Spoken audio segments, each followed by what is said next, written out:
guys. So we are back with our spotting errors questions. So guys, अभी इस वाले पे हम बात करने वाले हैं इस वीडियो में कुछ अगेन बहुत सारी कॉमन एरर्स जो आप लोग बहुत ज़्यादा करते हैं, राइट? जो एग्ज़ाम्स में काफ़ी आती हैं, बोलने में भी कुछ गलतियाँ तो ऐसी हैं जो हमें नहीं करनी चाहिए। तो जैसे आप पहला क्वेश्चन देख रहे हैं, that is I saw a dream and I had a dream. So सपने को आप देखते नहीं हैं, राइट? द पॉइंट इज़, अगर मैं सिंपल सी इंग्लिश में बात करूँ, देखना होता है जो आप आँख आपकी खुली होती है और आपकी आंखों में कोई चीज़ आती है, दैट इज़ कॉल्ड सीइंग। ठीक है, लुक होता है जब मैं आपको बता रहा हूँ कहाँ देखना है, सीइंग होता है जब आपने आंखें खोली हुई और आपको जो जो भी आपको आंखों में फीड मिल रही है, दैट इज़ सी।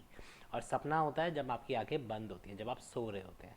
तो जब आपकी आंखें बंद है तो आप देख तो सकते ही नहीं, राइट? तो इसलिए सपने के साथ सॉ नहीं आता, we use the word I had a dream, right? So saw क्यों नहीं आता? बिकॉज आप टेक्निकली सपना देख नहीं रहे हैं, आपको सपना आता है, आपकी आंखें बंद है।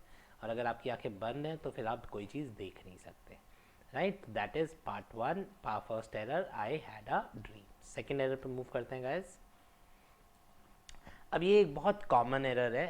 अब order for a pizza and order a pizza, ठीक है? तो ऑर्डर फॉर अ पिज़्ज़ा हमेशा गलत होगा, ऑर्डर अ पिज़्ज़ा हमेशा सही होगा। अगेन इस क्वेश्चन का बहुत डिटेल में मैंने एक्सप्लेनेशन दिया हुआ है। अभी थोड़े दिन पहले, 3-4 दिन पहले, हमने एक प्रेपोजिशंस का वीडियो बनाया था कि ऐसे कौन से वर्ड्स होते हैं जहाँ पे प्रेपोजिशन यूज़ नहीं करते, जहाँ पे यूजुअली हम प्रेपोजिशंस अवॉइड करते हैं। बेसिक लॉजिक क्या होता है कि अगर मैं ये वर्ब और नाउन के बीच में कनेक्शन होता है तो प्रेपोजिशन नहीं आता। अगर आप पिज़्ज़ा को ऑर्डर कर सकते हो तो बीच में कुछ नहीं आएगा, अगर आप पिज़्ज़ा को ऑर्डर नहीं कर सकते तो बीच में कोई प्रेपोजिशन आएगा। इसको डिटेल में देखने के लिए अगेन आई थिंक 6-7 मिनट्स का वीडियो होगा, आप उसको रेफ़र कर सकते हैं। क्या हेडिंग है? प्रेपोजिशंस का वीडियो है, जहाँ पे we say places where we don't use prepositions, या वो जगह जहाँ पे प्रेपोजिशन का इस्तेमाल नहीं होता। तो यहाँ पे प्रेपोजिशन का इस्तेमाल क्यों नहीं हुआ? क्योंकि मैं पिज़्ज़ा को ऑर्डर कर सकता हूँ। ऑर्डर फॉर पिज़्ज़ा का मतलब हो गया पिज़्ज़ा के लिए ऑर्डर किया, पिज़्ज़ा को ऑर्डर नहीं किया। मतलब आपकी मम्मी का आज खाना बनाने का मन नहीं है, मम्मी ने कहा जोमेटो पे मेरे लिए सब्जी ऑर्डर कर दे, तो you will order for your mother, but you will order a vegetable, you will order paneer, you will order rotis. तो आप रोटियों का ऑर्डर प्लेस करेंगे तो रोटी और ऑर्डर के बीच में प्रेपोजिशन नहीं आया। लेकिन आपने अपनी मम्मी को के लिए ऑर्डर किया तो यू ऑर्डर मॉम नहीं बोलोगे। ऑर्डर मम्मी को क्या मतलब हुआ? चलो जाके घर खाना बनाओ। एंड ऑर्डर फॉर मॉम का क्या मतलब हुआ? मम्मी के लिए आपने कहीं पे ऑर्डर दे दिया। क्लियर हुआ? आपने होटल बोल दिया कि भाई मेरे को एक सब्जी भेज दो। तो ऑर्डर फॉर इसलिए पिज़्ज़ा के साथ नहीं आ सकता। Next, let's move on to the next error guys. ये अगेन बहुत कॉमन एरर है, ये नाउन्स में आती है, राइट? अब आप 19 साल के हो तो you are 19 years old, but अगर आप 19 ईयर्स ओल्ड बोल रहे हो तो बॉय नहीं लग सकता। तो या तो आप बोलोगे आई एम 19 ईयर ओल्ड बॉय, या आप बोलोगे आई एम 19 ईयर्स ओल्ड। सो इसका डिटेल्ड एक्सप्लेनेशन नाउन के चैप्टर्स में है। आप नाउन की प्लेलिस्ट में जाएंगे हमारे चैनल पे तो आपको इसका डिटेल्ड एक्सप्लेनेशन मिल जाएगा, बहुत अच्छे से समझाया हुआ है।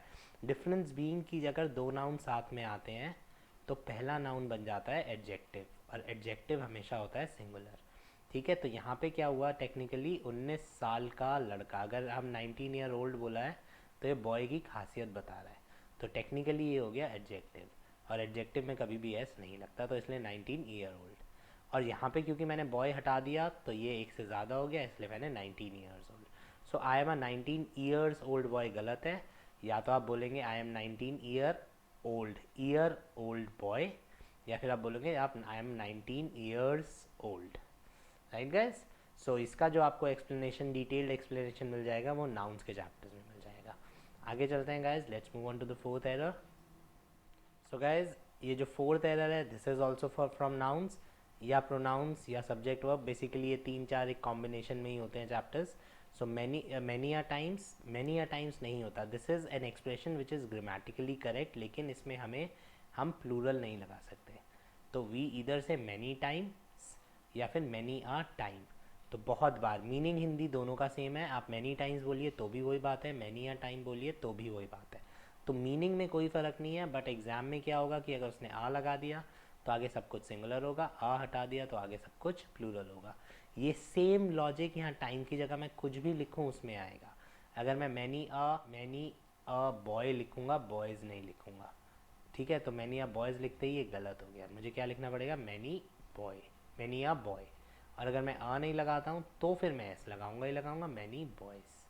राइट गाइस, सो मैनी आ के बाद नाउन सिंगुलर, मैनी के बाद नाउन प्लूरल, चाहे वो कोई भी नाउन हो। फिर अगेन इसका डिटेल एक्सप्लेनेशन आपको नाउन्स की प्लेलिस्ट में मिल जाएगा, nouns pronouns. Now the next is ये, अगेन ये बहुत सारे लोग स्पोकन इंग्लिश की गलती है बेसिकली, लॉट और मैनी साथ नहीं आता, अ लॉट और मैनी साथ नहीं आता। अ लॉट और मैनी इक्वल टू होते हैं, मतलब अ लॉट का मतलब भी बहुत सारा और मैनी का मतलब भी बहुत सारा। तो ये हो गया हमारा सुपरफ्लुअस एरर। सुपरफ्लुअस होता है जब मैं कोई एक्स्ट्रा शब्द यूज़ करूँ जिसकी रिक्वायरमेंट ना हो। तो आप या तो मैनी बोलिए या अ लॉट बोलिए, एक ही बात है। दोनों को आप इसलिए साथ में मिक्स नहीं कर सकते क्योंकि दोनों का मीनिंग सेम है। सेम लॉजिक से हम अगली एरर को भी सॉल्व कर सकते हैं। अगर मैं आपसे पूछूं रिवर्ट का मतलब क्या होता है, रिवर्ट का मतलब होता है जवाब देना, रिप्लाई का मतलब क्या होता है, वापस जवाब देना। तो दोनों केस में ये बैक तो ऑटोमेटिकली आ गया। जवाब दोगे तो मैंने आपसे सवाल पूछा, आप मुझे जवाब दोगे ना, तो आप मुझे वापस जवाब कैसे दोगे, जवाब का जवाब तो होगा नहीं, जवाब होगा क्वेश्चन का। सो मैंने क्वेश्चन दिया, आपने आंसर दिया, तो जवाब सवाल, तो सवाल का जवाब होता है, जवाब का जवाब नहीं होता। That is why revert back is wrong, केवल रिवर्ट आएगा। ठीक है, जब हम मेल्स लिखते हैं प्लीज़ रिवर्ट बोलेंगे, प्लीज़ रिवर्ट बैक नहीं बोलेंगे। ठीक है, तो प्लीज़ रिवर्ट मतलब प्लीज़ जवाब दीजिए। तो रिवर्ट बैक और रिप्लाई बैक गलत है, रिवर्ट और रिप्लाई ठीक है। रिप्लाई बोलिए रिवर्ट बोलिए फ़र्क नहीं पड़ता, बट साथ में बैक नहीं लगेगा। अगली गलती पे मूव करते हैं, एम्फेसाइज ऑन और एम्फेसाइज। गाइज ये बिल्कुल वही गलती है जो अभी हमने ऑर्डर वाली बात करी थी। एक्सप्लेनेशन इसका प्रेपोजिशंस के प्लेलिस्ट में लास्ट वीडियो जो है हमारा, उसमें हमने यही बनाया है। तो एम्फेसाइज के साथ ऑन क्यों नहीं लगेगा, क्योंकि एम्फेसाइज का मतलब होता है जोर डालना। तो आप किसी भी चीज़ पर जोर डाल सकते हैं। मैं चाह रहा हूँ कि ये समझने के लिए आपको प्रेपोजिशन का वीडियो देखना पड़ेगा। तो मैंने किस पे जोर डाला, प्रेपोजिशन के वीडियो पे। तो क्योंकि मैं जोर डाल सकता हूँ तो इसलिए एम्फेसाइज के साथ प्रेपोजिशन नहीं आएगा। I emphasized something, I emphasized on something नहीं होगा। ये बहुत कॉमन एरर है, बहुत ज़्यादा आपको ध्यान रखना पड़ेगा। So you will emphasise something. ठीक है guys, so this was error number 7। Next error करते हैं आज की। Again this is an error of modals. इसका आपको एक्सप्लेनेशन, डिटेल्ड एक्सप्लेनेशन मिल जाएगा हमारी वर्ब्स की प्लेलिस्ट में, जहाँ पे हमने मोडाल्स किए हुए हैं। राइट गाइज, सो जब हाँ नीड के साथ, नीड टू का नेगेटिव होता है नीड नॉट, मतलब यहाँ से आप टू हटा देंगे। तो या तो आप नीड नॉट बोलिए, और अगर आपका टू बोलने का मतलब मन कर रहा है तो फिर आप डू नॉट बोलिए। डू नॉट अलग हो गया नेगेटिव, और नीड नॉट हो गया positive. So basically need to के साथ नॉट नहीं लगता अगर आप नेगेटिव बना रहे हैं, या तो टू हटेगा या नॉट हटेगा। नॉट कैसे कैसे हट सकता है, आप नॉट को यहाँ से हटा के यहाँ रख दीजिए, डू नॉट लिख दीजिए अलग से, या फिर आप सीधे टू हटा दीजिए, which is a better option, you need to. अब एग्जाम में क्या होगा, इन दोनों में से कुछ भी नहीं आएगा। एग्जाम में आपको इनकरेक्ट वाला क्वेश्चन आएगा, यू नीड नॉट टू।